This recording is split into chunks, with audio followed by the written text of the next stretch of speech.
We are here at the JetBrains stand at Embedded World 2026, and we're going to be talking about CLion today. I'm familiar with CLion because it's something I've used to make VST plugins. Juice is a C++ framework you may be familiar with, but it's something that is actually quite well suited for embedded software development and hardware development as well. Is that correct? Yes, you're correct. So, as you know, JetBrains is the company known for developer tools generally. Yeah.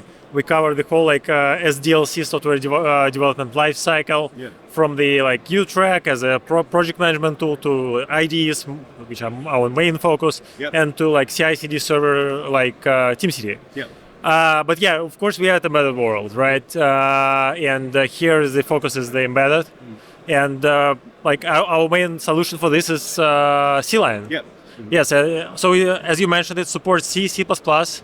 It supports a lot of embedded stuff. For example, we have integrations with ST, with Espressif, with debug probes like J-Link, like SEGGER, and so on, and a lot more. We also, for folks who are thinking about transitioning from C, C++ to Rust, we also have Rust support built in CLion. What else? I think that's it. Mostly about CLion. I mean, one thing that certainly grabbed me, and again, this is something that works across not just in terms of embedded stuff, but a lot of embedded projects use CMake as a way of actually getting everything set up in order to make.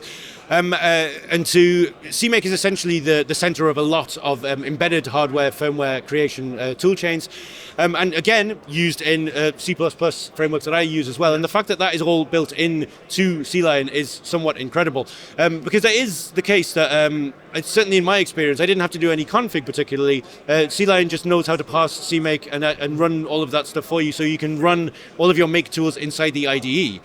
Just for anyone who has never seen CLion before, whereas in the past you have to take your code, run CMake, make it, flash it, do everything that you need to do. In CLion, you press a button, then you press the play button at the top, and it just does the thing. So a question I suppose a lot of people will have, who maybe have been used to using their own debugging tools and their own IDEs and things for a while, is CLion different in any way in the way it handles these things, or is this just something that is already kind of built in and it can be used?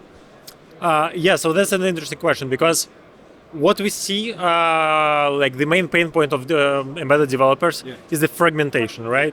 A lot of projects are working, folks on the projects are working on different microchips. For example, from NXP or from ST, when they're in the same team. And there are those old IDEs, that proprietary IDEs, and you need to switch between them and so on to have the great experience. But in CLion, it's actually all built in. CLion supports everything out of the box, and it shows what we call the unified developer experience. So the idea is that we try to solve the fragmentation of the embedded market, and to bring the same experience for the different tools that you use. So that's that's the main point that we are trying to solve with CLion and embedded support.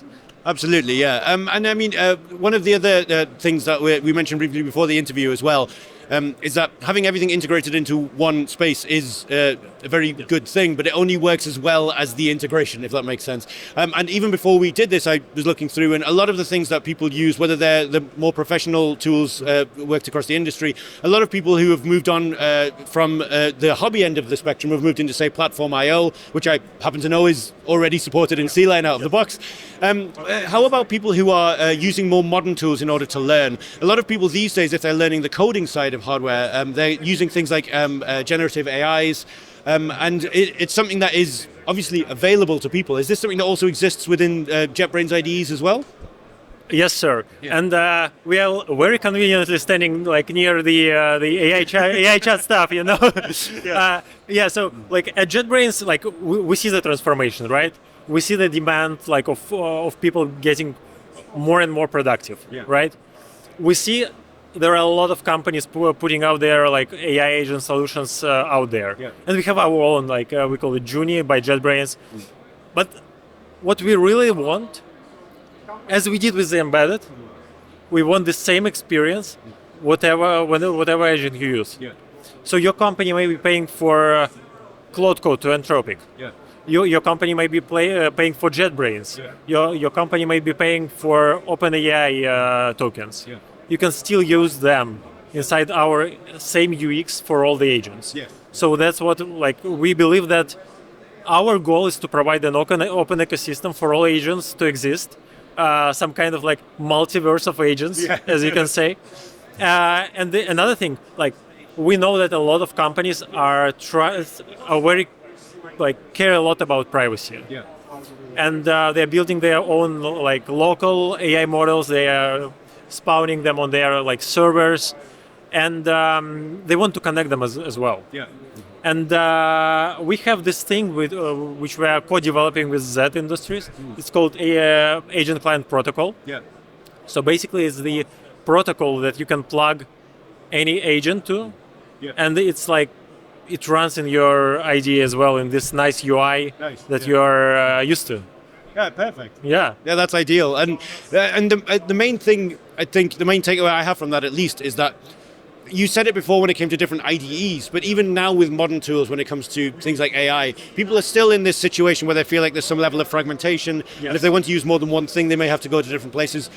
It seems to me that what you've been saying throughout this is that the whole point of CLion, and indeed all of the JetBrains IDEs and tools, is to be able to pull this all into one space that's as user-friendly as possible.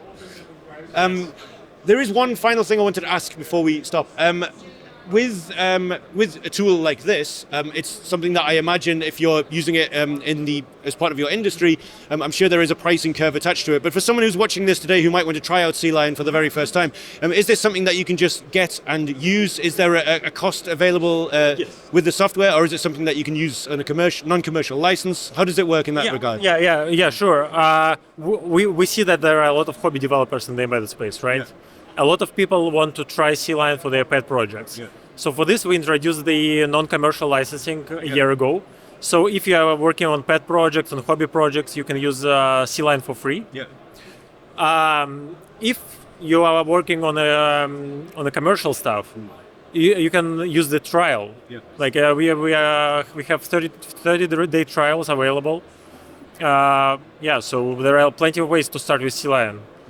And if you are brave enough, there is an EAP program, early access program, and you'll try the latest and greatest, but not the stablest. Yeah, exactly. You get to try the newest things, but they might break and catch fire. Absolutely. Well, thank you. I think this has been a good little introduction to CLion for people who may not have ever considered it for embedded stuff. If you'd like to find out more about CLion, or indeed any of the JetBrains IDEs, it's not just about C or C++ or Rust. If you're a Python programmer, if you're a C# programmer, it's definitely worth checking out JetBrains, because there is a reason why they are slowly becoming the favorite of many, many people. But yeah, thank you so much for your time today, and I will make sure that this interview has all of the relevant links we just chatted about underneath. Thanks.